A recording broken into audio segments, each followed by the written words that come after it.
Like, yeah, the elites Onward, has elites! actually become a well-known dog whistle for the Jewish question, okay? Everyone run! That was a shock. The elites, the hypocrisy, you know? Like, sorry, we are, at this point, we all know what conservatives mean when they say the elites. So, like, we're not fooled, okay? Too much! Even for an elite! And we're talking right now about the person that apparently recently has been doing some really sassy-wassy things, some anti-Semitism, and because I am a Polish Jewish person, I decided to investigate it through the Judaism lens, okay? Let's investigate what's going on here. Twitter and Instagram remove anti-Semitic posts by Kanye West, by Brian Pietsch. He, formerly known as Kanye West, tweeted for the first time since 2020 and stirred plenty of controversy. Oh, okay, let's see what the controversy is. Okay. Maybe it will say right here, right now. Hopefully, because I have not seen any of it. So we are learning about all of this together right now. Right here, right now. So, Twitter confirmed Sunday that it had removed a tweet by Ye, the musician and fashion designer formerly known as Kanye West, and temporarily prohibited him from further posts on the platform. I'm surprised he wasn't banned. But maybe it's because he's like super rich and famous. Maybe the more rich and famous you are. But that doesn't make sense. Trump was banned, so I guess, I don't know. Maybe. Okay, let's read more. As the fallout from his recent anti Semitic comments on the social media continued, his account, Kanye West, was logged for violating Twitter's policies. So he was banned. Yeah, it does. It does. Like, it's so weird. A Twitter spokesperson said in an email Sunday declining to state which policy he had violated. The account shows that a recent tweet violated Twitter rules. Well, no kidding. Anti-Semitism. Though the tweet is no longer visible on his account, screenshots shared widely on social media show that he had said he would go DEFCON free on Jewish people. Oh my gosh. Like, imagine hating Jewish people so much. Like, there's this really big stereotype that Jewish people are rich people in power, while the truth is that Jewish people, just like everybody else, are in all different life situations. You can have a Jewish person that is rich, and you can have a Jewish person that is basically homeless and without anything to their name, you know? And it would be ridiculous, like, to go to that person and be like, oh, you are the Jewish elite, you know? Ridiculous. Anti-Semitism is so strange, so deranged, you know? And as a really nice streamer, Aristocracy has once pointed out, the brunt of anti-Semitism is not something that the rich people feel, okay?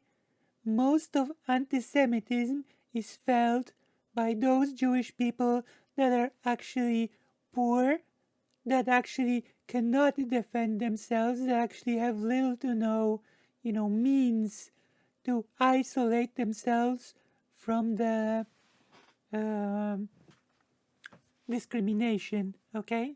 So, yeah. Yeah, I did hear about that. I did hear that there's a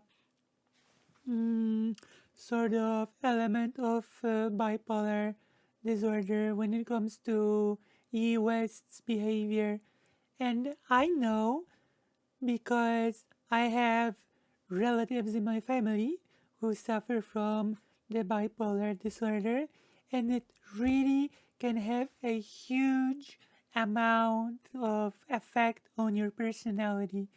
Okay, so I would say that this is a pretty genuinely mitigating factor when it comes to things like this, because having a bipolar disorder is tough. It can really mess with you psychologically, okay?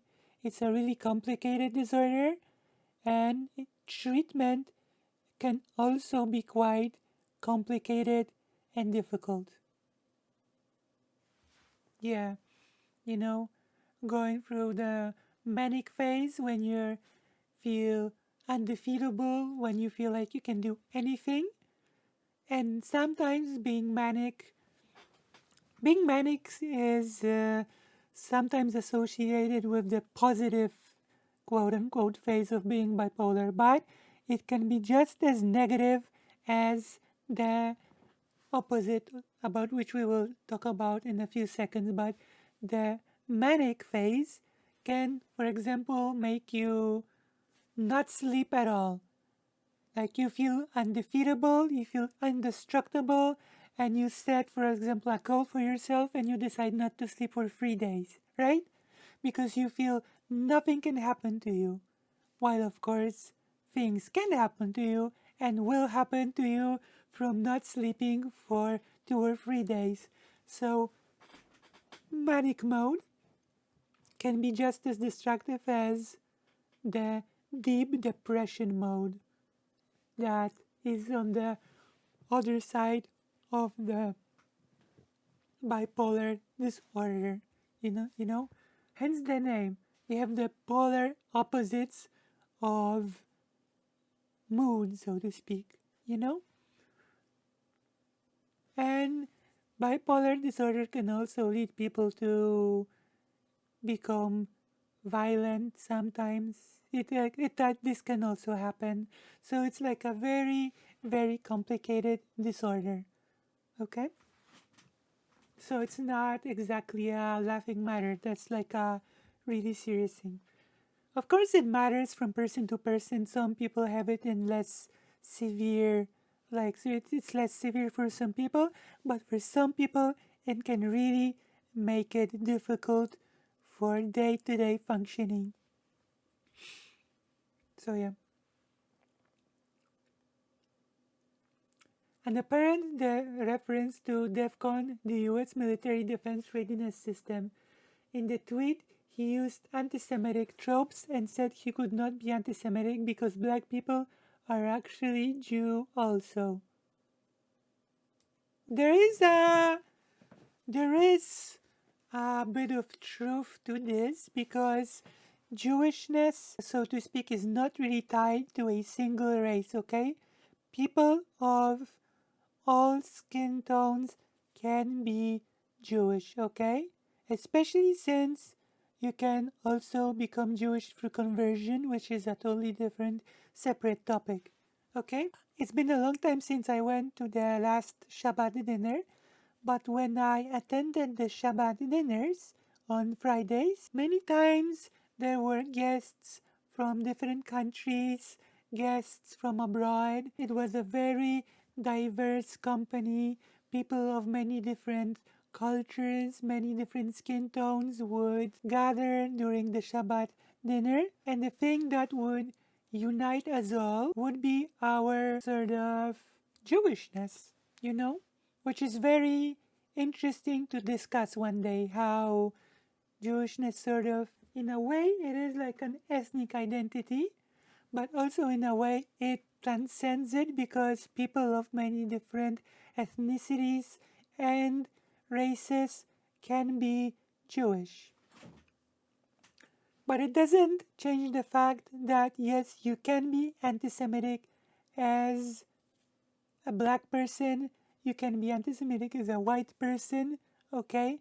Because being Jewish is not about, like being an anti Semite is not about being the same race as a Jewish person. It's about being anti-Jewish, basically.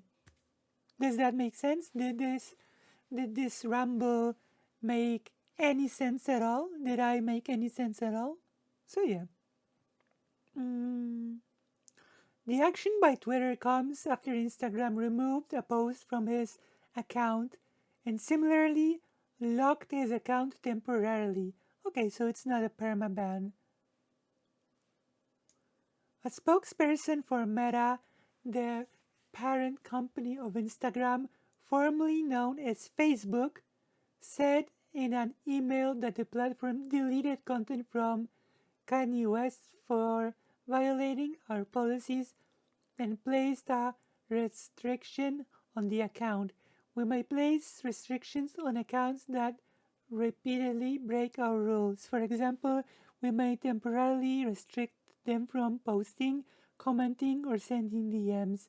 Screenshots of the post show that he had posted an apparent conversation with the rapper Dilly, employing anti-Semitic tropes to allege that he was being influenced by Jewish people. After he was restricted by Instagram, he took to Twitter in a tweet still visible on the platform to criticize Mark Zuckerberg, the chief executive of Meta, writing, "Look at this, Mark. How you gone kick me off Instagram," along with a photo of the two together in a group. This is. The Saturday posts come shortly after Yi tweeted a photo of a baseball cap labeled with 2024 and apparent reference to the 2024 presidential election. The tweets were his first since 2020 when he had tweeted Kanye 2024.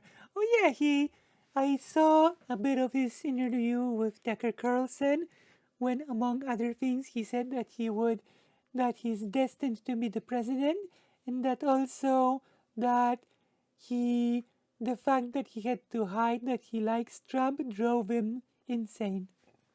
His social media posts have also garnered attention from political and societal figures, with Rep. Alexandria Ocasio Cortez admonishing him in a tweet late Sunday, writing, "There is absolutely no room in this country or world for anti Semitism. It is important to see how harmful and dangerous Kanye's words are, not only to our Jewish brothers, sisters, and siblings, but also to our collective society at large. We must reject this wherever we see it." Okay. Oh, yeah. There's also another thing. Some on the right have come to defend Yeah in recent days. Elon Musk, the chief executive of Tesla and SpaceX, who has been engaged in a legal battle over his reneged offer and subsequent reversal to buy Twitter, responded to his tweet about Zuckerberg, writing, "Welcome back to Twitter, my friend." Uh, okay. Okay. Oh yeah, during the talk with Tucker Carlson, US also said that if when he will be president and or if he was president, he would invite uh, Elon Musk to his office every day and ask him how to improve the company, and then he corrected himself and said the country. Indiana Attorney General Todd Rokita tweeted a link to an MSNBC blog about Ye's recent controversies, criticizing the media, which he said had gone after Kanye for his new fashion line, his independent thinking, and for having opposing thoughts from the norm of Hollywood. I think he even talks about wokeness. Rokito followed up by saying that his post was specifically and clearly aimed at the hypocrisy of the media and Hollywood elites, not anything to do with other comments. Like, yeah, the elites has actually become a well-known dog whistle for the Jewish question, okay? The elites, the hypocrisy, you know? Like, we are, at this point, we all know what conservatives mean when they say the elites. So, like, we're not fooled, okay? I have an obvious, clear, and substantial congressional and public record of being 100% supportive of the Jewish community and Israel. So I've got Jewish friends, so I'm only against the elites. Okay, okay. The blog post centered on widespread backlash to his display at the recent Paris Fashion Week of a t-shirt emblazoned with the words White Lives Matter. Like, this is US has openly said that he's pretty conservative as well, that he likes Trump and that he had to be quiet about it, that he was silenced, okay, into not saying that he liked Trump. So this is what conservatism does to you. The phrase a response the phrase a response to the Black Lives Matter movement has ties to neo-Nazi and white supremacist groups, according to the Southern Poverty Law Center. The shirt led Adidas, which had collaborated with Ye on shoe and clothing lines, to reevaluate its partnership with him. Adidas said in a statement to various news outlets that after repeated efforts to privately resolve the situation, we have taken the decision to place the partnership under review. Representatives for Ye could not be reached for comment Sunday evening. The controversies have reignited discussions over Ye's documented struggles with bipolar disorder and in turn the limits of what can be explained by mental illness. Please don't let Kanye's behavior mischaracterize bipolar disorder. It's something that inherently makes us act out so terribly. Well, that's a fair point. That mental illness is already really stigmatized, and mental illness already is often sort of associated with violence, with unhinged behavior, with being a maniac, basically, especially when you have this sort of depiction in movies and everywhere. So I think that's a fair point to point out that being mentally ill, the having a disorder, does not make one inherently violent, okay? Or an anti-Semite, okay? Cameron Gaskai, a gun control advocate who has spoken publicly about having bipolar disorder, said on Twitter, "There are ups and downs, but bipolar disorder does not restructure your fundamental values into something harmful," he said.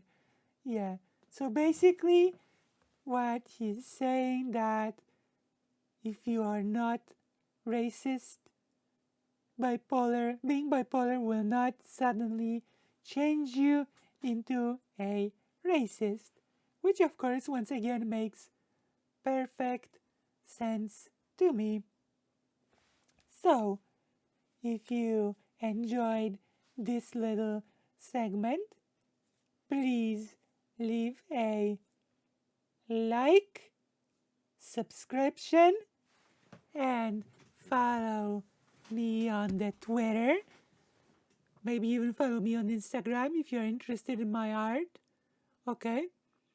And become a Patreon, or maybe even give me a coffee.